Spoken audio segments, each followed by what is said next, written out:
Ça te va?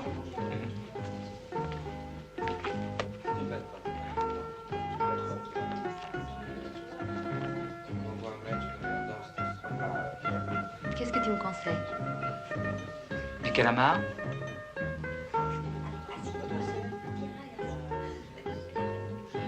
Tu as choisi? Oui. Qu'est-ce que tu désires boire? Du vin français, du Beaujolais ou du Chianti?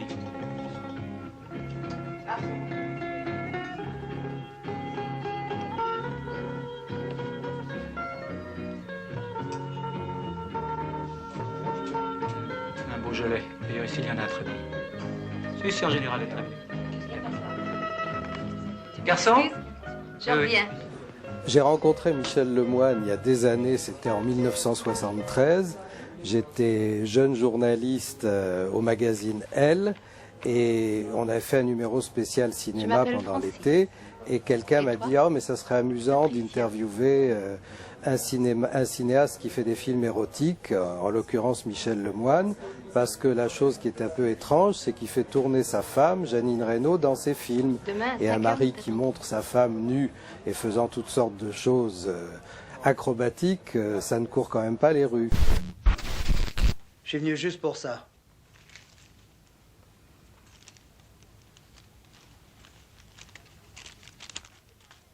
On m'attend.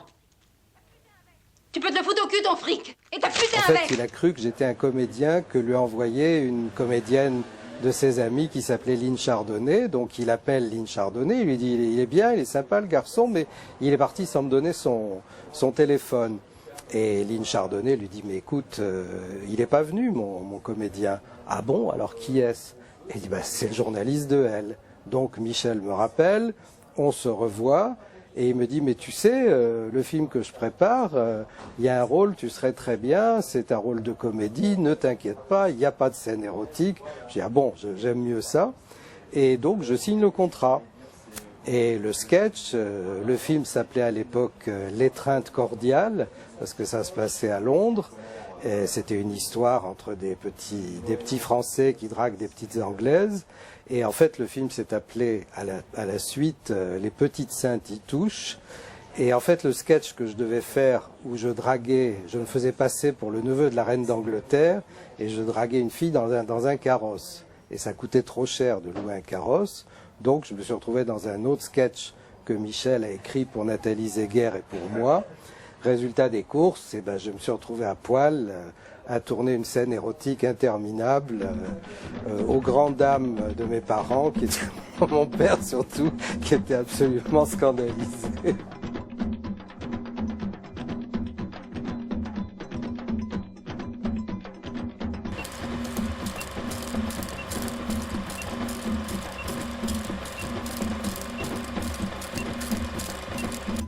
C'est l'interview que j'avais fait dans Elle en 1973, j'ai retrouvé l'article. C'est vrai que bon, j'ai eu la chance de tomber sur deux auteurs, Lucas Balbo qui est un fan et qui a connu Michel, qui l'avait interviewé. Il a fait une interview de lui qui figure dans les bonus du Blu-ray de Zaroff. Et Edgar Balzer, on a déjà travaillé ensemble, c'est lui qui avait traduit le livre sur Mario Bava. Et il est tout à fait passionné de cinéma bis, il adore faire des recherches, donc ça a été très très sympathique de travailler avec deux garçons qui partageaient ma passion pour ce personnage. Et arrivé là, il m'a poussé dans la paille. Comme ça. C'est comme ça? Oui, et après il s'est mis à me tripoter tout à son aise. Comme ça? Bien sûr, oui, et puis il s'est mis à me flotter les seins. Comme ça? Oui, comme ça. Donc je me suis dit que le moment était venu de rendre hommage à Michel Lemoine, comédien et réalisateur, en me disant qu'en fait on le connaissait pour les films de KPDP, les péplums, les westerns, les films de science-fiction qu'il avait tournés en Italie et ses films érotiques, mais qu'on savait très peu de choses sur l'homme. Tu vois, il a vraiment eu, bon, c'est un homme qui a eu deux épouses. Voilà l'actuelle, Madame Lemoine. C'est James Bond. Oui, Nicaise Jean-Louis, qui est vraiment aussi adorable qu'elle est ravissante. Et puis Jeannine Reynaud, qui est donc était sa première femme, que voici. Et Jeannine, qui était belle comme tout, qui a commencé, qui était mannequin chez Patou dans sa jeunesse, qui était le mannequin favori de Karl Lagerfeld. Comme en Italie, comme elle était superbe, on lui a proposé de faire des films. Elle a commencé avec Comencini, avec plusieurs réalisateurs. Elle a tourné, elle a fait des giallo, elle a fait des choses intéressantes, des films d'espionnage. Et puis, elle aimait pas ça. Alors, elle me disait, oh non, non, tu comprends. Chaque fois qu'on me proposait un film, je disais, ah oui, oui, c'est très bien, mais c'est tout à fait pour ma copine Michel Mercier. Ce qui fait que Michel Mercier me l'a confirmé.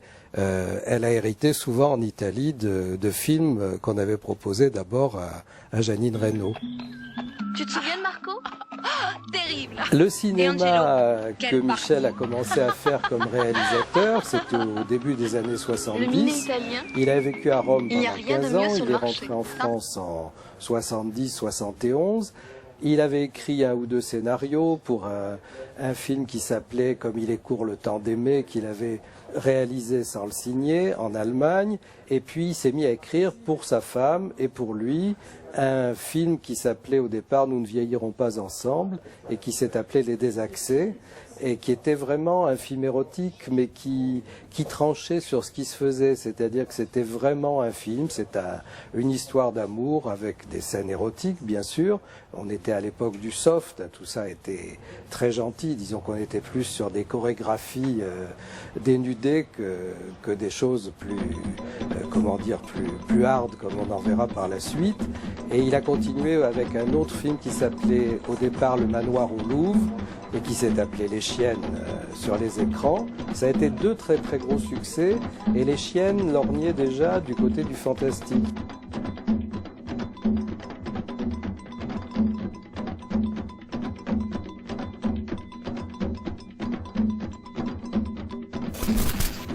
Tourner des films, disons des comédies dramatiques, érotiques, au début des années 70, il fallait jongler avec la censure, hein, parce que elle était quand même bien l'œil ouvert, donc il y avait des choses qu'il ne fallait pas dire, qu'il ne fallait pas montrer physiquement. J'en sais quelque chose puisque j'ai joué dans un des films qui s'appelait Les Petites Saint-Titouches. On ne devait pas voir on ne devait voir aucun faire rien de troublant, que ce soit chez l'homme ou chez la femme. Ça obligeait à des gymnastiques absolument pas possibles. Voilà, c'était un très beau garçon. Là, il y a des photos. Ça, c'est ses débuts au théâtre, dans Des souris et des hommes. Alors là aussi, c'est amusant, parce qu'il jouait le rôle de l'idiot Lenny. Et au cinéma, c'est Lon Chaney Jr., qui était un grand acteur de films fantastiques, qui avait joué le rôle.